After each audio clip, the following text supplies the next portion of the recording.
Hi hello అందరూ నమస్తే. టాపిక్లోకి వెళ్ళడానికి ముందు నాది ఒక రిక్వెస్ట్. వెలుగు టీవీ ఛానల్ 1,00,000 సబ్స్క్రైబర్స్కి దగ్గరగా ఉంది. సో ఎవరైనా సబ్స్క్రైబ్ చేసుకోకపోతే కనుక ఖచ్చితంగా సబ్స్క్రైబ్ చేసుకోండి, నాకు సపోర్ట్ చేయండి. సో టాపిక్ ఏంటంటే ఆంధ్రప్రదేశ్ హోంమంత్రి వంగలపూడి అనిత గారు. ఆమె ఏం మాట్లాడినా కూడా మళ్ళీ ఆధారాలతో సహా దొరికిపోతూ ఉంటారు. మొన్న అసెంబ్లీలో మాట్లాడారు. ఆ చలపతి ఎవరైతే ముఖేష్ రెడ్డి అన్నారో, ముఖేష్ రెడ్డి కాదు చలపతి చౌదరిని అని చెప్పి క్యాస్ట్ సర్టిఫికేటు, ఆధార్ కార్డు మొత్తం చూపించారు. సో మరి ఆ చలపతి చౌదరి అడిగినటువంటి ప్రశ్నకు మరి మేడం దగ్గర నుంచి ఆన్సర్ లేదు, నవ్వుల పాలయ్యారు.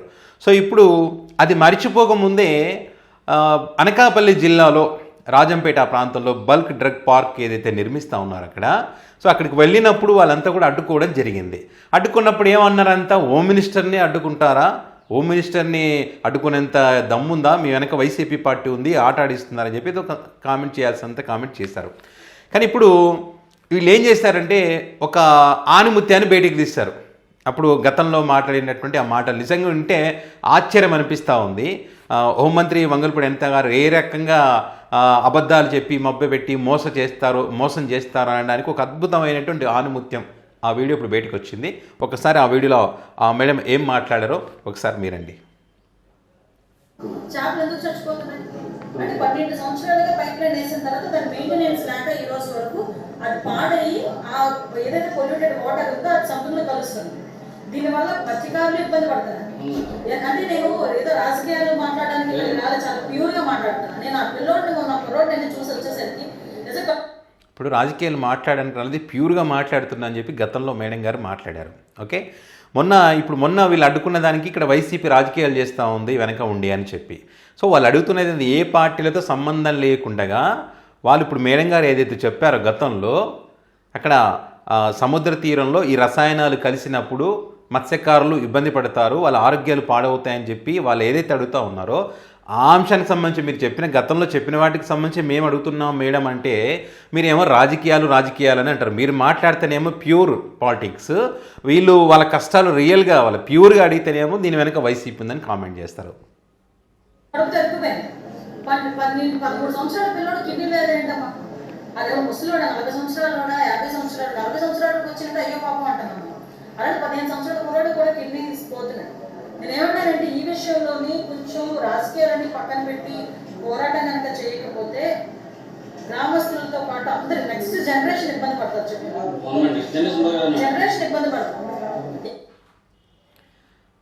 అదే కదా, రాజకీయాలు పక్కన పెట్టి మీరు చెప్పారని వాళ్ళు కూడా జనరేషన్ ఇబ్బంది పడితే ఒక జనరేషనే లేకుండా పోతుందని చెప్పి మీరు ఏదైతే అన్నారో దానికోసమే వాళ్ళు ఫైట్ చేస్తున్నారు. దానికోసమే మిమ్మల్ని మొన్న అడ్డుకున్నారు. దానికోసమే మీరు ఈ పార్క్కి సంబంధించి మీరు గతంలో చెప్పారు కదా మేడం, మీరు ఇప్పుడు రాజకీయాలు పక్కన పెట్టి ప్యూర్ పాలిటిక్స్ అన్నారు కదా, మీరు మా కోసం, మా స్థానిక సాంప్రదాయాల కోసం, మా మత్స్యకారుల జీవన ఉపాధి కోల్పోకుండా ఉండేందుకోసం మీరు పోరాటం చేయండి, సపోర్ట్ చేయండి అని అడిగారు.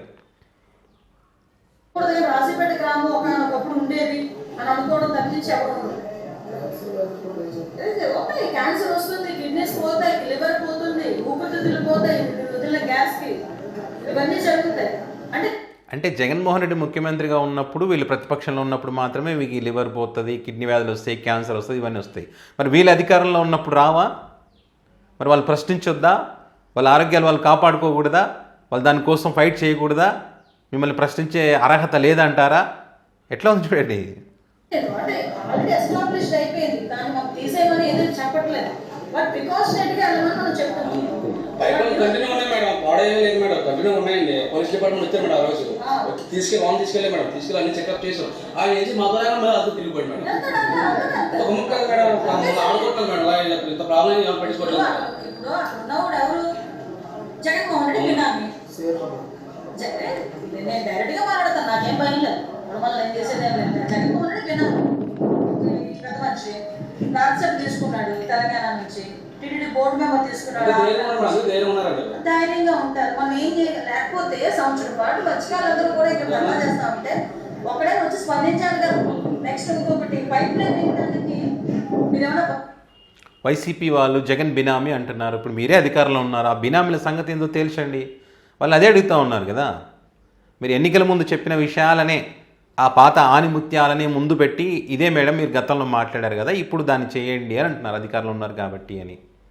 బినామీల సంగతి ఏంటి, ఆ పైప్ లైన్ల సంగతి ఏంటి, ఈ మత్స్యకారుల ఇబ్బందులు ఏంటి, వాటిని అంటే పరిష్కారం చేయమంటున్నారు. అధికారం ఇచ్చారు కదా మీకు. వితౌట్ పంచాయతీ తీర్మానం, without public hearing pipe line వేసే ప్రసక్తి లేదు. పైప్ లైన్ వేసే ప్రసక్తి లేదు. ఎవరు అనుకోవద్దు కానీ ప్రధానమంత్రి నరేంద్ర మోడీ వచ్చి కూర్చున్నా కూడా పైప్ లైన్ వేయలేడు మీ సహకారం లేకపోతే. దానికి మీరు అందరూ ముందు కట్టుబడి ఉండండి. 365 రోజులు చేసామని విన్నారు కదా. మరి ఇప్పుడు ఎట్లా పనులు అవుతున్నాయి అక్కడ?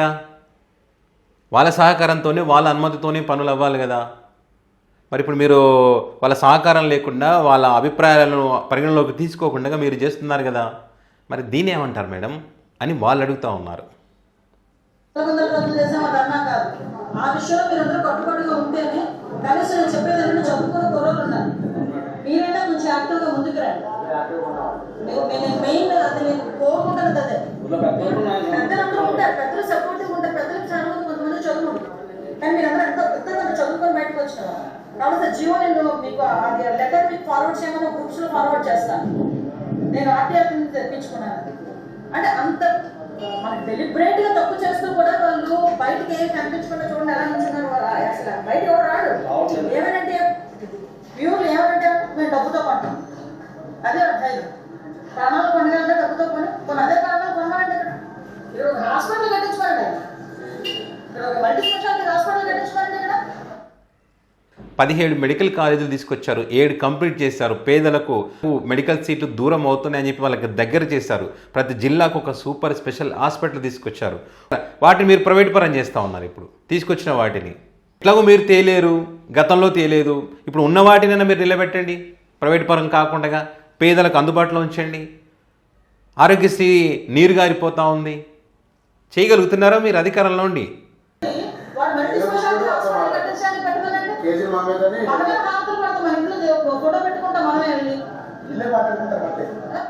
ఇప్పుడు మీరే ఆప్ చేయండి, వాళ్ళ కష్టాలను వాళ్ళ అభిప్రాయాలను తీసుకోండి.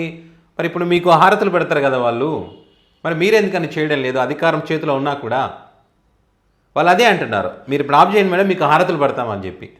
మీరు నాకు ఈరోజు వెంకటనగరం ప్రోగ్రామ్ ఉంది, లేకపోతే మీ టైంలో నేను ఉండేదాన్ని. ఆ 2 ప్రోగ్రాంలు ఈరోజు పెట్టేసుకున్నాను మేడం. సో దట్ నేను వెళ్తాను. ఎనీ టైం మీరు ఎవరు రాజేపేట నుంచి నాకు ఒక చిన్న ఫోన్ కాల్ చేసినా నేను డెఫినెట్గా ఎక్కడికి కూర్చుంటాను. అది మేడం గారు గతంలో మాట్లాడినటువంటి మాటలు. మీరు కాల్ చేస్తే లిఫ్ట్ చేయట్లేదు, కాల్ స్పందించట్లేదు కాబట్టి డైరెక్ట్గా వచ్చి అక్కడికి వచ్చినప్పుడే మరి వాళ్ళ కష్టాలు వాళ్ళు చెప్పుకునేటువంటి ప్రయత్నం చేశారు. అది సో మీరు దీన్ని ఇప్పుడు రాజకీయం చేస్తూ ఉన్నారు, ఇంకోటి చేస్తూ ఉన్నారు, అది అని మీరు చెప్పారు కదా. చెప్పినటువంటి క్రమంలో మీరు మాట్లాడినటువంటి గతంలో ఉన్నటువంటి అద్భుతమైనటువంటి ఆనిముత్యాలను తీసి బయట పెట్టారు.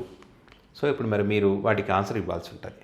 సో ఇది పరిస్థితి. హోంమంత్రి వంగలపూడి అనిత గారి యొక్క డ్రగ్ పార్కుకి సంబంధించి గతంలో ఏంటి ఇప్పుడు ఏంటి అనే దానికి సంబంధించి. సో మరి దీనిపైన మీ అభిప్రాయాన్ని కామెంట్ రూపంలో పెట్టండి.